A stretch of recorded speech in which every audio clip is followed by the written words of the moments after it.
Okay. Um, Hi. Hello from the other side. And welcome everybody, wherever you are based now or what time zone you are at now. So good afternoon, good morning, good evening. Um, Welcome to the Adams online program in December with a special presentation of a series of research projects. I will briefly introduce the context of today's program before handing the um, stage to today's presenters. Adam, since 2017, has been serving as an initiative and a platform every year, basically gathering artists, researchers, thinkers, practitioners, curators together in Taipei on site to work together, exchange ideas, and even to invent new things or collaborative projects. And since last year, due to the pandemic, Adam has been using the opportunity of digital space to create online performances or online space for exchanging and to continue supporting artists in dialogues in various settings. Um, this year, confronting the ongoing pandemic and its disturbance and reminders to the contemporary art and the society, Adam presents rehearsing for the future, which is a research sharing project supporting new and work in progress ideas and works from artists from across regions and performative disciplines to work together. Today, we are presenting Body Crisis.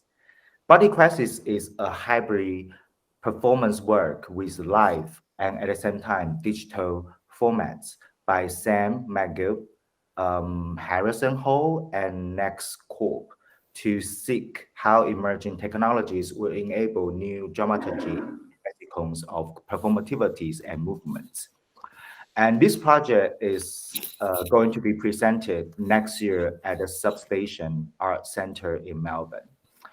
And in terms of the artist today, briefly, uh, Harrison is Australian contemporary performance and dance maker. Sam is multimedia artist working in the context of contemporary performance.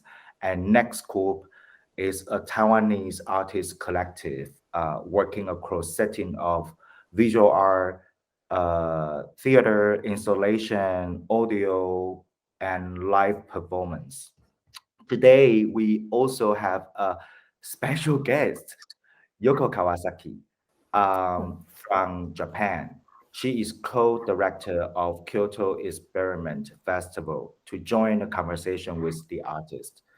And so we will begin the sharing, and then Yoko will join us to expand the conversation and the knowledge of the context of the project.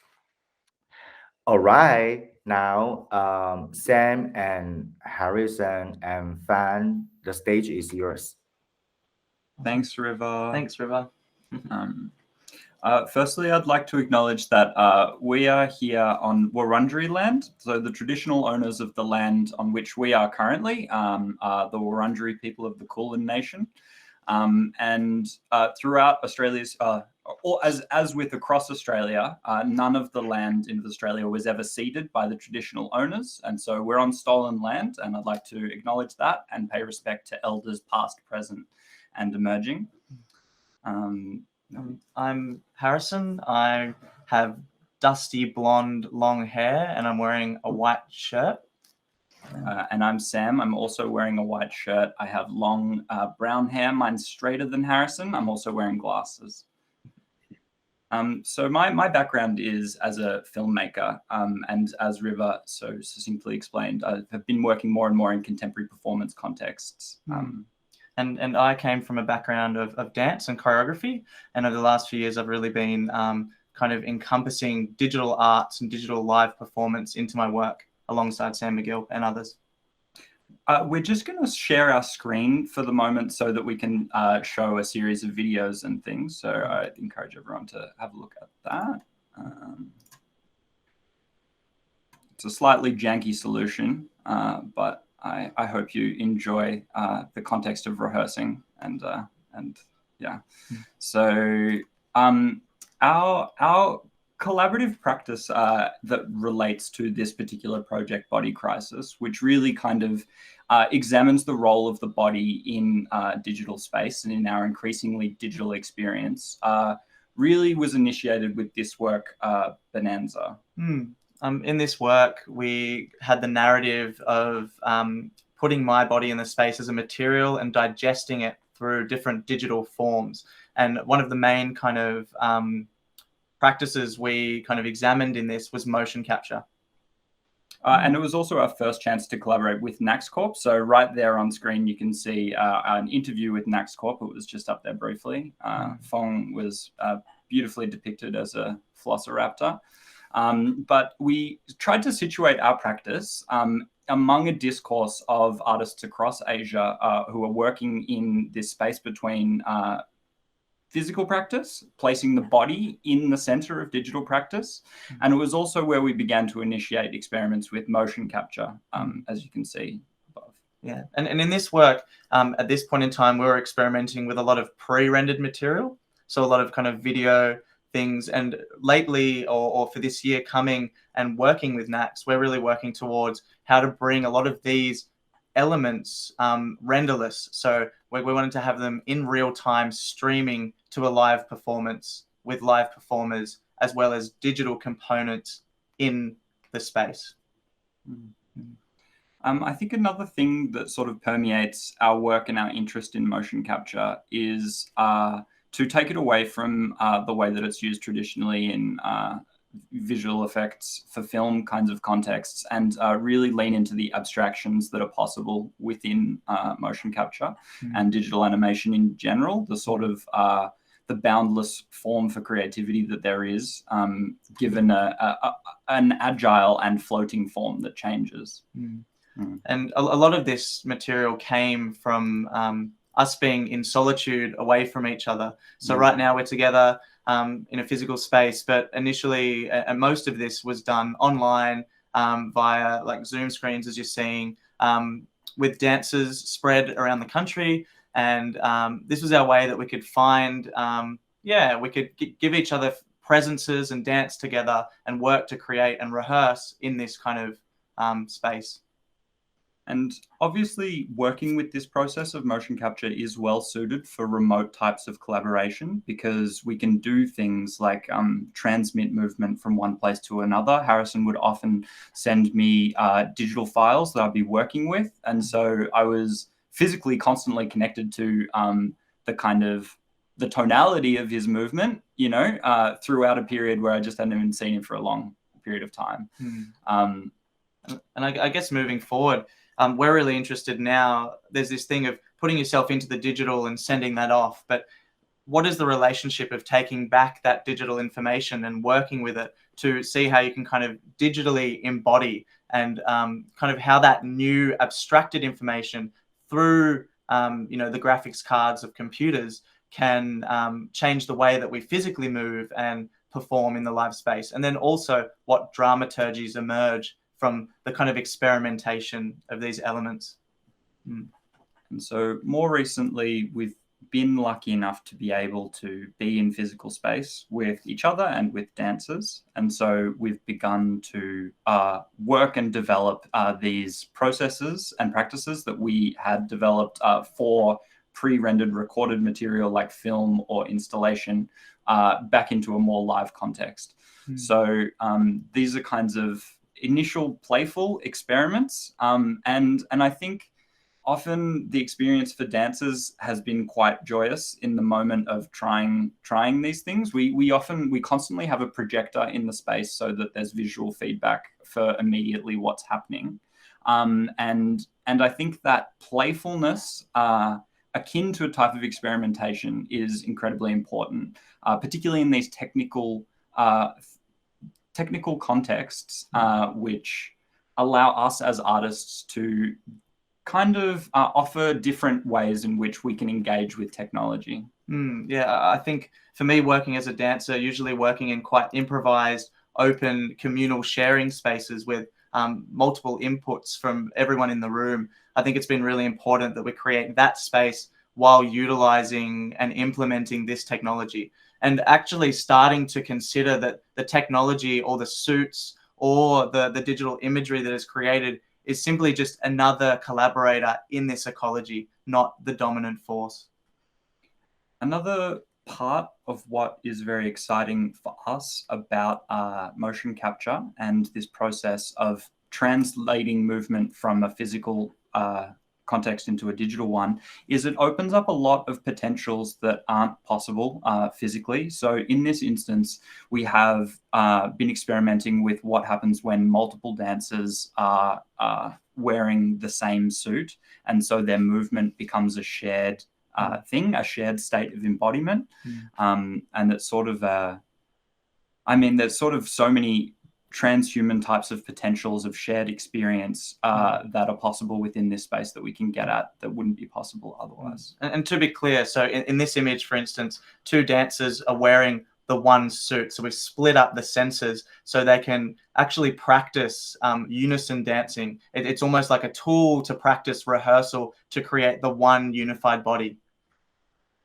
And I think, throughout our experimentation, we often start with having that projector visible, as I said before, but then also taking it away, because I think it's useful, the type of kinesthetic relationship that you end up developing to an image and moving in response to an image, but also sometimes in order to really foreground the performativity of it, we need to take that away so people can be within their own bodies again. It's really similar, actually, as a dancer to working with a mirror. Often you'll start and you'll train and you'll use a mirror. And then there's a point where, well, the mirror needs to go because you need to perform and you need to experience that space. So we're trying to use it effectively, but then still be cognizant of its dominance. And I might just go back to the start of this particular video because it's an interesting case in point. One of the things that we're really interested in is how to abstract and obfuscate the linear relationship between an avatar and a dancer. And in this particular instance, what we've done is calibrated the pose from the wrong position. So the motion capture software is interpreting Samuel's bent down position as a T pose, which is standing up with your arms out like that. And so from there, every movement that Samuel makes, the avatar will move in relation to the T-pose from that starting position. So you can begin to get some really beautiful and abstract forms in the movement that wouldn't be possible otherwise. Yeah, I just want to reiterate the kind of intro that Sam gave earlier about a lot of this technology is used for the VFX or animation industry, where the real sole focus is getting an exact or a very close representation of reality. So in this case, we're trying to bypass those normal uses and really kind of play and experiment in a kind of mechanical sense with alternate ways that we can abstract this for live performance that we actually think are far more interesting.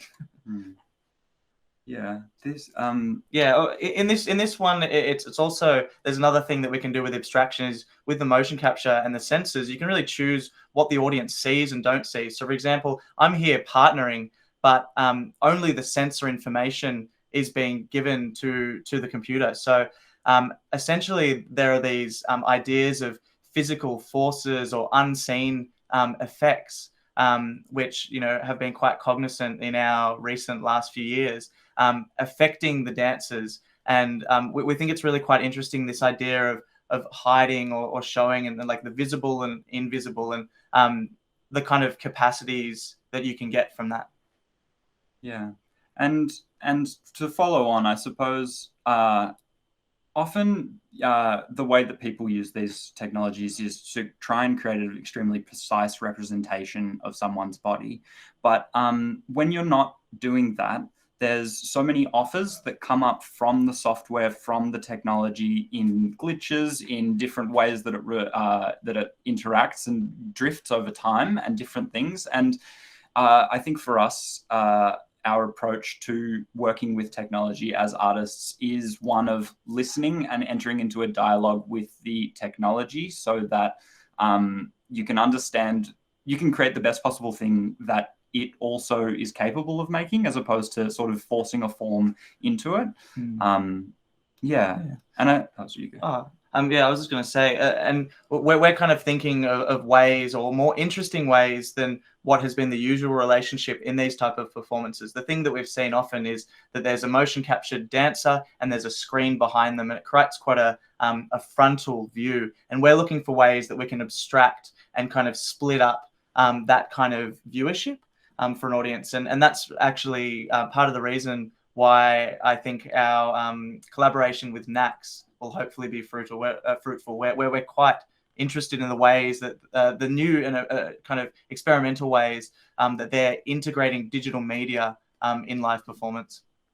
Yeah, it's always the question. It's sort of you've got this digital thing, and then how do you bring it into a space, and what are the potential dramaturgies to have that hybrid space? And we'll pass over to Feng to talk a bit more about NAXS's work and the types of digital platforms and ways that they're making.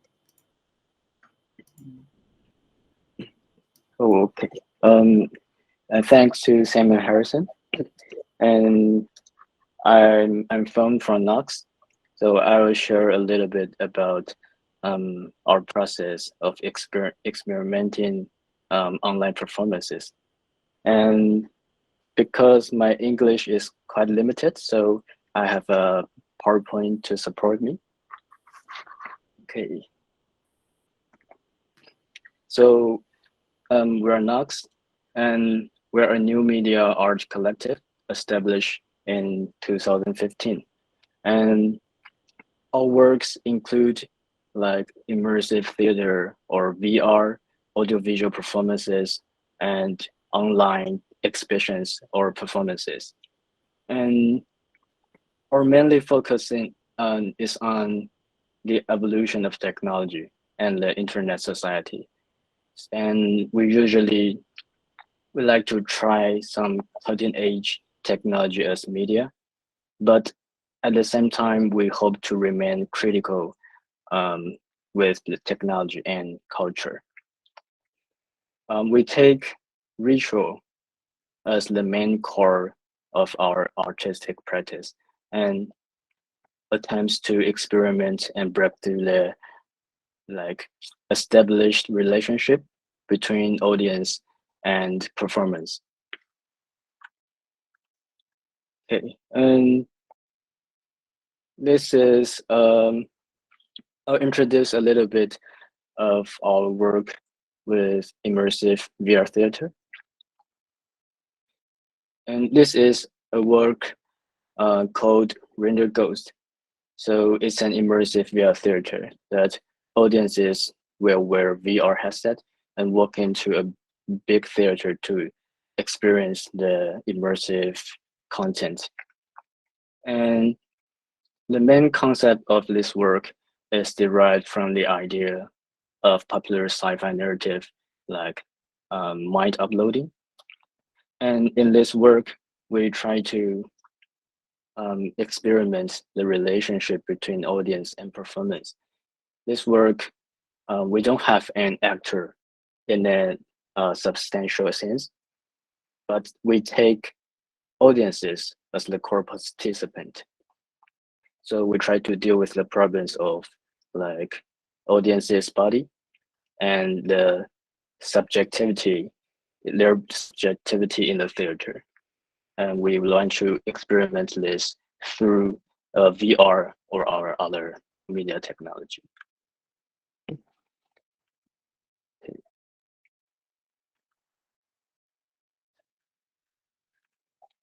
And beginning in 2020, we have begun to explore the possibility of a multiplayer connection, like web-based online performances. Okay. And we have planned and created several online exhibitions and performances recently. So in these works, viewers, they can log in to an immersive real-time 3D based environment. It's only through a simple web address, like through your web browser like Chrome and Safari. And after the audiences log into the browser, log into the website, they'll have a virtual avatar. And then they can walk, and they can run, they can fly, they can explore, and also they can interact with the 3D scene or other audiences. So this is a work called Afterlife. We made this work last year. And in this is actually a music event where we curated by ourselves.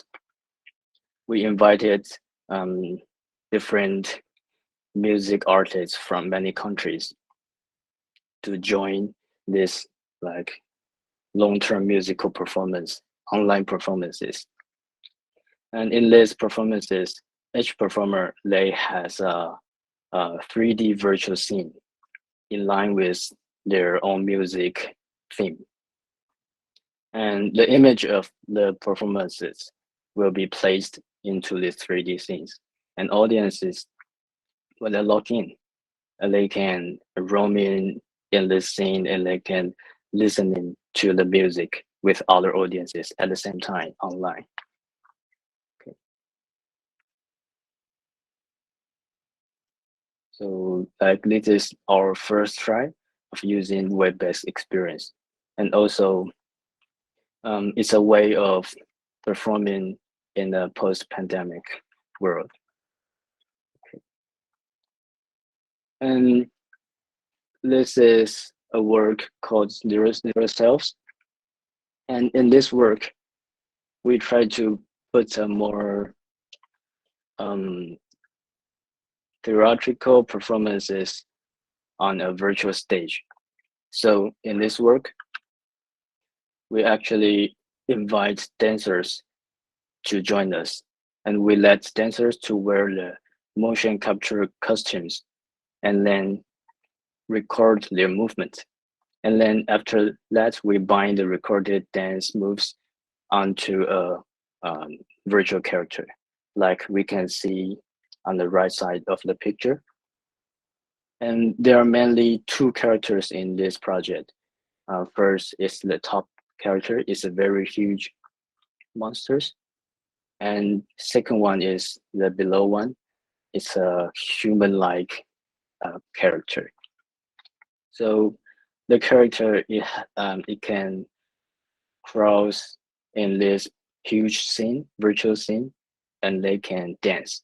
And audiences, they can operate their own avatar to flying around the characters, and watching the dance move from different angles. And then also they can even standing on the character or interactive with the character. Okay, so this is the first time we try to combine dance movement and virtual character with the simple web-based 3D environment. Okay, and this work, ID0, it's an ongoing project. It's exhibition right now in Taipei. So this one is immersive, real-time interactive video installations. So in this work, we try to experiment with the idea of offline and online experience. They can how they can combine together. So in this work, we use game engine as our foundation. So when the audiences they walk into the exhibition, they can use their own mobile phone or even computer or iPad to enter the website, and then they'll have a virtual character and they can walk into the video in which we can see in the LED screen. So in this work, like we want to test the relationship between online only experience and offline theater-like space. So the audiences, they can, like, we think they can form a special collective relationship with other audiences. Like they can, they're in the same space, and also they are locked into a virtual space together and join this work together with other people. Okay, so in this work, we can imagine that if there is a dancer wearing motion capture suit in this theater-like space, and the dancer's movement, it can be recorded real time and streamed into this LED screen. And audiences in this exhibition, they can join the dance. They can connect with the dancer's virtual body. Okay. Okay, so this is the some screenshots of the scene.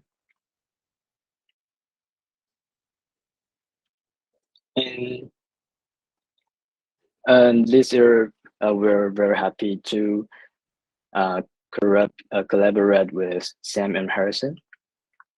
So after exploring the internet interface for several years, we realized that the body engaged digital interface as a method of performance, it still retains a huge room of imaginations.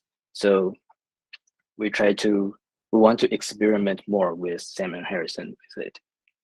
So in addition to the concept of impossible body that they just presented, we want to collaborate with them with more ideas of how digital avatars or movement, how they can be implanted in a web-based 3D immersive environment. And also this environment is an online multiplayer environment. So I think multiplayer environment is quite an important topic, because with this multiplayer web tool, audiences, they have their own subjectivity to join, to connect with the virtual scene, and even they can intervene in the performance digital body, like their little audiences avatar. They can join and engage and combine with the dancer's body movement together to form a new imaginations of performance and possibilities. So yeah, and that's it. And we have a lot of new idea ongoing, and hope you enjoy our work next year. Thank you.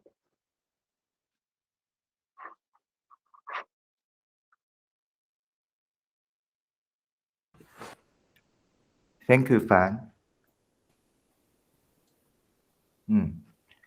Yoko, do you have any comments or so far any questions?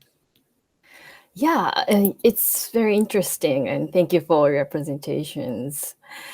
Well, since pandemic have started like almost 2 years, we were all kind of forced to rethink or reimagine what actually our bodies are, and also what the framework of performance is.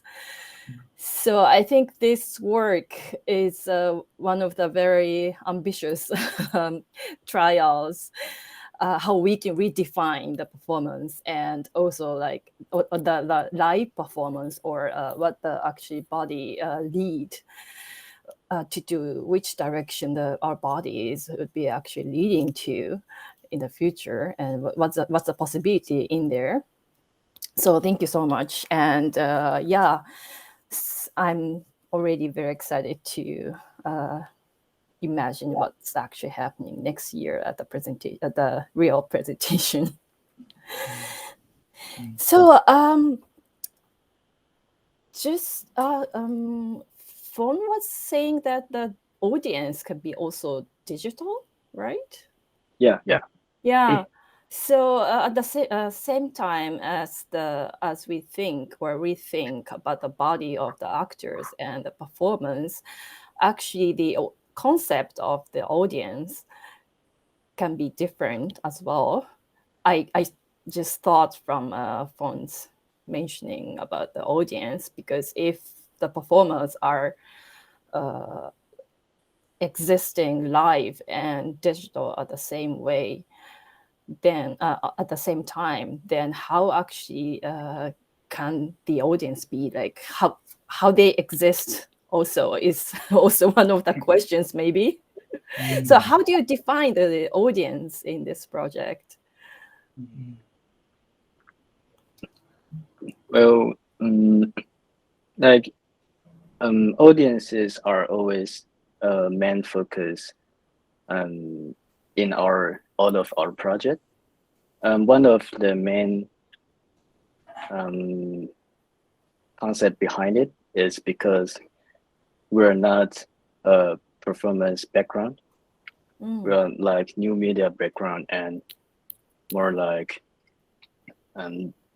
some part of design background. And so actually we're not really good at handling with real dancers or performance. So we put our main focus on audiences. And because I think we're quite good at new media technology. So we're thinking of how technology can transform audiences, transform their bodies, transform their position in work, in the performances, or even with the technology, audiences, will they see each other's, maybe they have different bodies, or we give them different tools to let them to performance online, and they can be each other's performers. So this is from our perspective, but we're also we want to experiment more with real performance. So I think it's a good chance to collaborate with Sam and Harrison. And it's also an cross-country experiment. And like we can't meet each other in real space. So I think in a post-pandemic situation, this will be the normal life for people. Yeah.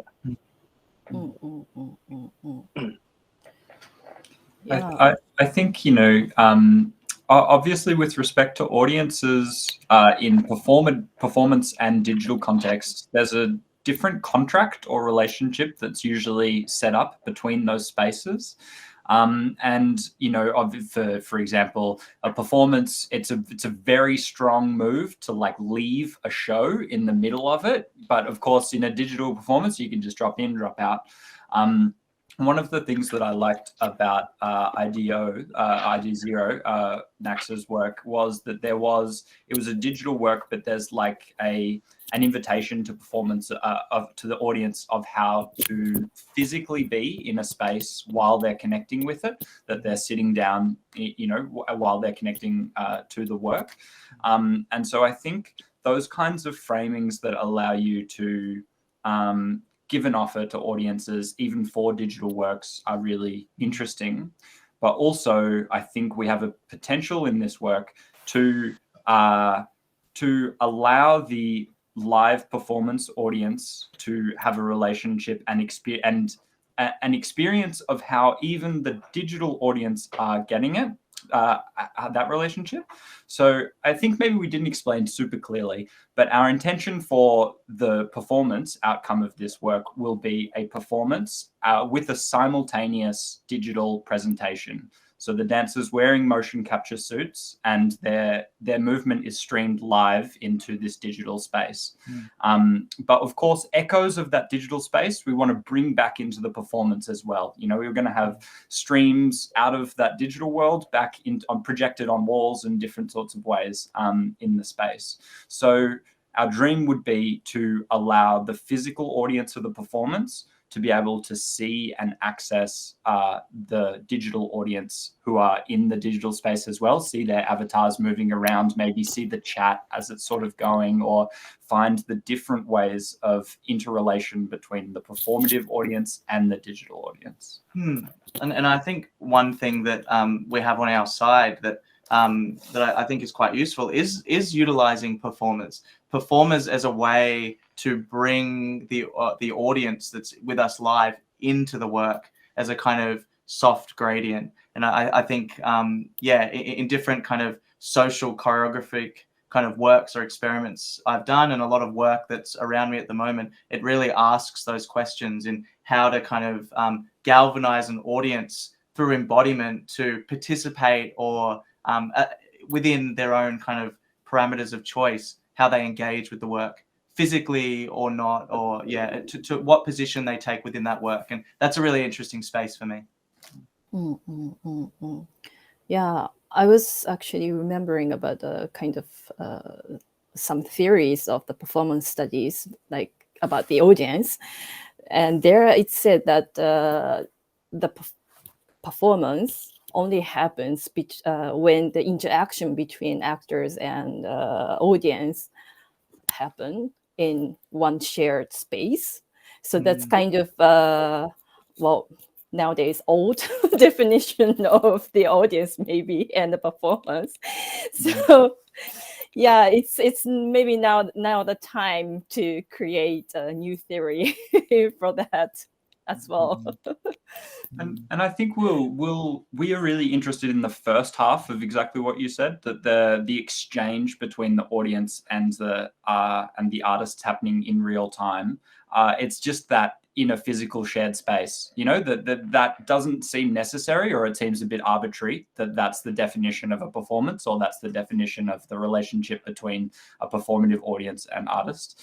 And so we are trying to create all the different ways for that exchange to happen remotely across countries, with the movement going from Melbourne to Taiwan and then stream to anywhere in the world that people wanted to access the work from, and also from physical to digital practice. So they're really trying to create all those potentials for exchange.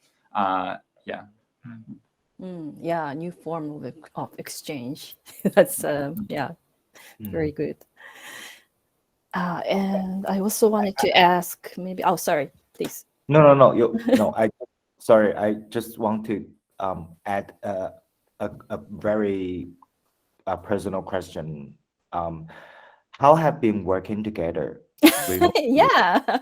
Over the past almost more than 1 year, not only between Taiwan and Australia, but also between Sam and Harrison, that you basically based in the same city, but you haven't really been working or meeting each other physically, and how this kind of like internal remote working condition impact or facilitate, positively speaking, this project? Yeah, I mean, I think for me as a dancer, you know, I thrive on this connection, you know, like this is what, you know, what I kind of understand as my way to interact with life. And I think the kind of proof of how it's been is actually in the work. I think the work is all a result of a lot of friction, internal chaos, questioning of, you know, of just trying to exist and relate. And I think for me, I think as Sam as well, both of us, it's been a kind of catharsis or a transmutation of what has been, you know, a highly negative situation in some ways through artistic kind of abstraction, some kind of positivity and renewal. And it's really been the thing, I think, for me that's kind of kept me going. Yeah, I think a lot of elements of this project have been very practical responses to not being able to be in physical space. Like the initial interest in motion capture, for example, has just come about by not being able to physically be together. And okay, how can we be making dance work digitally? The form of this collaboration and presentation, you know, we want to work with NAXS, well, we can't go, you know, so this is a form that's possible. And I think, you know, as a group collaboratively, like, you know, we've worked independently and then also had moments of coming together through Zoom and these sorts of things, through developments. But I think, you know, we're at the beginning of the real creative process for the work. You know, we've done a lot of research into materials, technical processes, ideas and basis, and like how we are going to make this thing. And then so it's sort of from here we are really entering into I'm excited about the more, you know, collaborative potentials and things that we're going to continue to have as we go forward. I mean, I don't think we're going to get to go to Taiwan before then. That would be amazing. But yeah, yeah. So yeah, we have already exchanged some ideas, some exciting ideas we want to try out. And for the first section, from our team's perspective, I think our first part is trying to build a experimenting good platform, online platform, and some web tools for artists like Sam and Harrison, or artists all over the world. And with this kind of platform and web tools, they can release their imagination of everything online. And at the first part, we talk about audiences. And I think like with actors or performances, we already have lots of imagination and tryouts of how we can create their digital performance or something. But I think we lack of talking about the audience's digital avatars or digital possibilities of audiences. Yeah, I think with the right concept or right web tools, audiences, they can do more things, lots of things that we can't even imagine. Yeah. Yeah, I think one thing to note was just when we went into the studio for the first time with some dancers in the real space, and just the kind of speed and responsiveness you have, because this whole time we've been making work about the digital body whilst being disembodied. So it's this real duality. And then this time when we can actually get in and be embodied and have this confidence and knowledge that we've kind of built, and then have dancers in face-to-face communicating things can happen so quickly, and there's so much communication that goes on. And I think this experiment and these type of work is just part of the kind of consistent push for us to get more and more kind of availability in the communications that we have that are online, that are still and probably won't be for a long time even close to what we have in this space, but we're still trying. Yeah, the digital one of the gifts of digital things is the materiality of digital work is transferable. You know, the sort of we are extending files and we're exchanging things, you know, remotely. But as Harrison said, it's just the pace of that is like, I'll send you a file, you'll work on it, and then you'll come back. When the exchange in physical space is just so it's instantaneous. And so that's why when we're in rehearsal rooms and things, we are constantly trying to find those ways to set up feedback for dancers, but create these kind of real-time states of play where people, where the dancers and performers and us can be getting immediate feedback from the digital material as well. You know, it's not a process of film it and then you know, you don't see it for another week until they've edited it or something. You know, trying to do things in the now.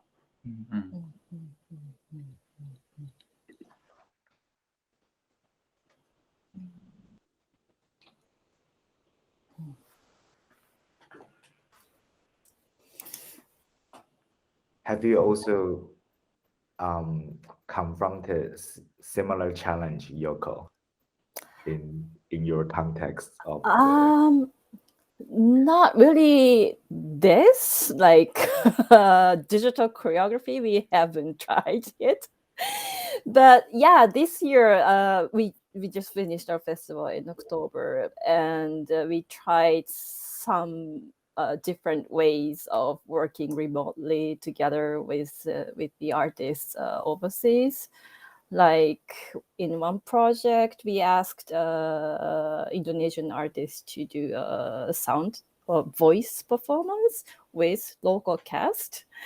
So he just did workshops remotely, and we had a kind of space director, so to say, on site to design how the performers could move and how we position all the things, lightings, kind of stuff. And also, we actually even invented one project for, well, it's not for the artists overseas, but how we can answer this situation of pandemic.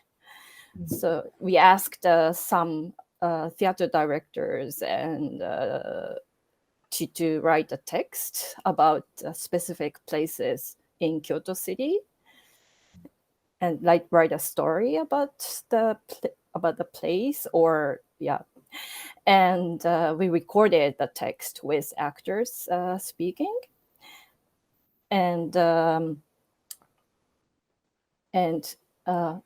audience would come one place to one place to get this recording and travel around by themselves to go to those kind of specific places in city and play the audio recording so that they can imagine the story on site. So it's not totally online, and it's not totally live performance, like kind of hybrid, how we can move the audience themselves and let them imagine the performance happening on site. So it was a kind of interesting trial for us as well. That's an interesting project in relation to what we were talking about before, about how digital works can change the contract, the traditional contract with an audience, that you've created a digital work with a particular invitation for the location that it should be, accessed, or sort of more control a sense, I guess, over the way that people connect with the work. Right. Yeah.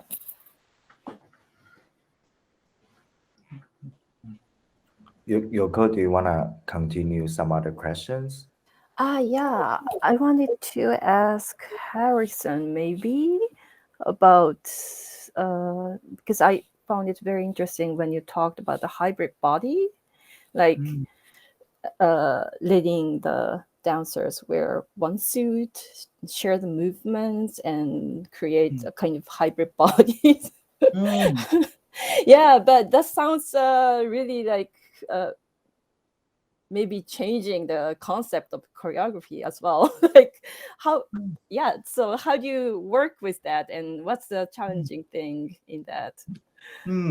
Yeah, well, I guess like from a kind of say from a training perspective, it's kind of interesting because you can think of it as hey, let's all try and be in perfect unison, which is a classic dance kind of training. And so at times we were having 3 dancers with the different senses split across the body, and it was part of their training to try and become this one being. And I think, you know, conceptually that's a really interesting thing that choreographers have played with a long time. But I'm really interested in how the digital technology can help kind of create these performative states. So it feels like it's an added tool in the actual performance of how performers coalesce. And I guess in dance we talk of it like I will coalesce with each other's energies, but obviously that doesn't mean that's like meaningless to a lot of people. But there's certain kind of awarenesses that open up when you're dancing with other bodies, and I think having this feedback is just an added kind of tool, I guess. And I think you know, inverse to that, so that's to kind of harmonize each other, but in other ways we were splitting up the body, so it would be someone would wear the tops and someone would wear the bottoms, and you could see there were all these I don't know if you saw in the skeleton, but there were these impossible choreographies that were being created as the computer tried to solve this impossible information. And I love the you know, that what we've been starting to do is teaching those recorded impossible choreographies to dancers now. So it's about how do we start to learn from this digital abstraction or manipulation. And you know, I think that's really interesting territory, because I think if you look at like a lot of TikTok right now, like TikTok or you see a lot of people are doing things where they copy video editing software. So there'll be like stop starting things, or there'll be things that are trying to like reverse movement. And I kind of feel that a lot of this kind of new digital technology will influence popular styles of dancing in the future, because we'll all be trying to emulate these images of three-dimensional abstraction in our bodies. So I'm really interested in how you can just the kind of multiple different extra like trainings or possibilities for bringing it back into the physical body as well as because that and that's responsive to the last 2 years where I felt like I've just given my whole body to the digital, and it's just been this outpour. But then it's like, how does this come back? Like, what's the cyclical regeneration in that? Because I felt very tired by the end of that process. Like I was disappearing. Is that where the idea of crisis being contextualized? Yeah, and Body Crysis, you know, is just the name for the research project. I think the actual performance will probably definitely have a different name. But yeah, it felt like a there was definitely this kind of this chaos or this crisis in the body in you know, trying to exist or you know, throughout the pandemic, like part of me as a dancer, or the identity of me as a dancer, felt like it was having a micro death, you know, like it felt like it was fading away. So with the help of Sam and in conversations with NAXS and other dancers who some are here today, it's about finding ways for renewal and also how to reconnect to the body through the digital, which I think is kind of an odd workaround. But that's the beauty of this hybrid practice, is finding all the different ways and intersections and exchanges between them. I really like and how Sam and Harrison, like how they face and use technology. So because we have used motion capture before, and we know there are lots of painful correction process in it, and it surprises me that they creatively transform this painful process into this like really creative body movement itself. And I think these kind of mistakes bring out a lot of new internet-like aesthetics. It's a kind of some new aesthetics of movement. And in this situation, it makes me think of the motion capture technology itself as no more like a technical thing. And the suit is more of like a living creature that lives with dancers together. Yeah, it's like two creatures combined together and they make the new stuff. Yeah, I pretty like that idea. Yeah, it's very interesting that you always come back to actual physicality and also like organic physicality through this highly digital thing. Yeah. Totally. I think, yeah, like I wouldn't be able to, my capacity wouldn't be able to really bring it in. I feel like it would just be all the mental activity and then everything would shut down or something, you know, like I feel like for me to actually embody this information, I need to distribute it to the other, you know, nerves and like storage centers in my body to be able to fully understand and feel something. So I think, yeah, that's really important. And like, that's the only way I can become more digital is to go more organic or something. It's this, yeah. And if there is any comments or questions from the audience members, you are very welcome to leave words in the chat box, or if any of you would like to turn on the microphone to share your questions or comment with us, it's also nice. Do we have any at this moment? Since we are approaching the end of this section.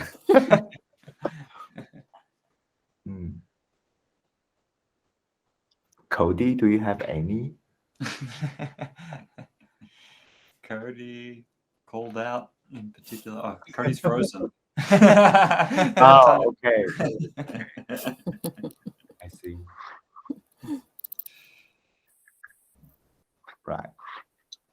Oh yeah, she left.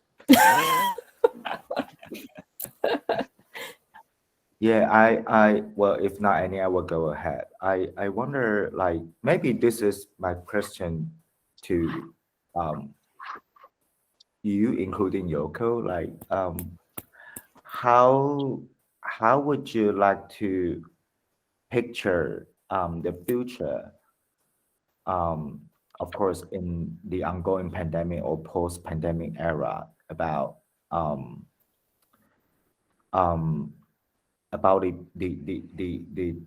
the so-called composition or combination of digital culture and live body performance? Like, if you can picture the way things go or the direction that they gonna evolve, how would you like to imagine?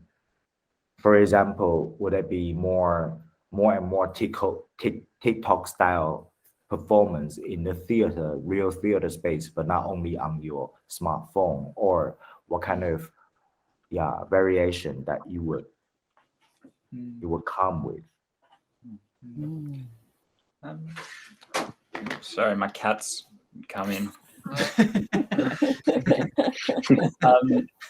I think for me, in one of the great things about the context of this process and being supported to undertake a period of research and experimentation over a fairly extended period of time, that's, mostly what we've been doing over the past year. We've been spending a lot of time playfully experimenting with these processes.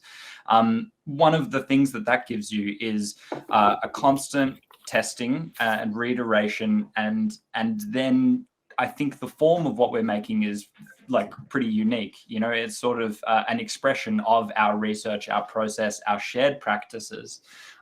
So I think my hope for the future of digital and performative practice is that it be experimental and playful, and collaborative, leading to diverse expressions, like diverse outcomes. And I really think it's particularly important because often in these technological spaces, we're engaging with technologies that really define our human experience more and more. And those things are built and decided by, corporations or by consumerist kind of values. And so as artists creating in those spaces, we are able to offer kind of alternative visions for how technology could be used that, don't align with any particular market objective. And so the importance on play and experimentation in creative practice in these spaces, I think, is heightened because I think it gives, it helps us direct the future of our connection with technology. And just furthermore on that, I think something that Sam and I have had a lot of conversations about is just promoting a free and open internet. So finding ways that these type of experimentations or kind of artistic collaborations or offerings to an audience can be accessible in the same way that NAXS make sure that they always have a WebGL version that you can access on a really low kind of powered computer. I think finding always those options are really important. So it's not highly corporatized and highly costly to engage in these arts. And I would hope that going forward will be kind of like a backbone of future artistic expression. Yeah, I really agree with Sam and Harrison. And also, I think the line between audience and performer will be more and more blurred. And there will be lots of intersect between them. And it's obviously that the boundaries of geography will be also become more blurred. And I think there are some topics I'm also interested in, like maybe there also will be some combinations between human and artificial intelligence, and when they combine together, maybe they can form some movement or acting that we can't even imagine. So, and with this kind of hybrid digital body, and we can do more things, and there will be more possibilities. Like with digital body, we can perform like for several months and don't need to rest or something. Not me. Don't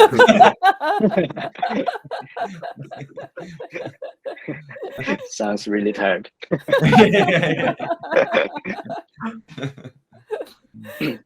Yeah. Well, I think these online possibilities and digitalization will not be gone in the near future as well, because already now audience is always asking us, like, even if we have live performance or live symposium talk session kind of things, they always ask, like, is there any live streaming, archived recordings kind of things? So I think but I do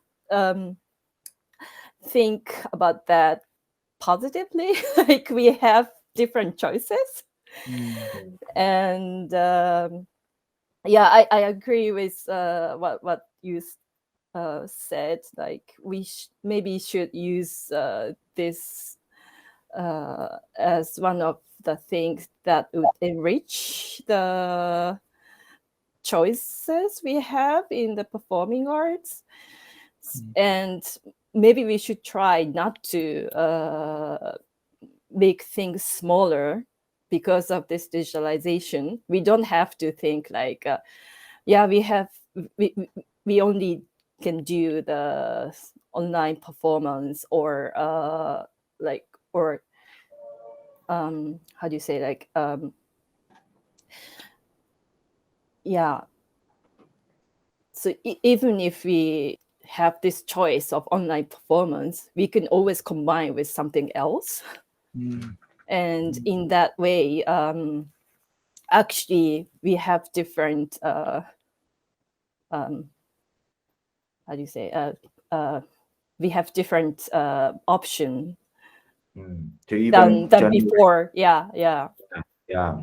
So this is, I would like to capture this situation as a positive element for the future. Yeah, it's like it is like there is a diverse definition or possibilities of whatever performance, like participatory performance. So in this way, there should be having a lot of diverse possibilities, inspiration of digital whatever, like right. Like how the internet and the web or the virtual space would not only become a platform, or it could be like, I don't know, but this is still something I guess we are still experiencing or research with. Yeah, because like until 2 years ago, we never imagined like we can work like this. Me neither. How do you become a digital queen? how do you actually produce a performing arts program without artists being there? Like it's like a crazy thing. And I couldn't never ever think about that. But now we are always talking about that. How do you handle this? How can we create actually something without traveling to anywhere?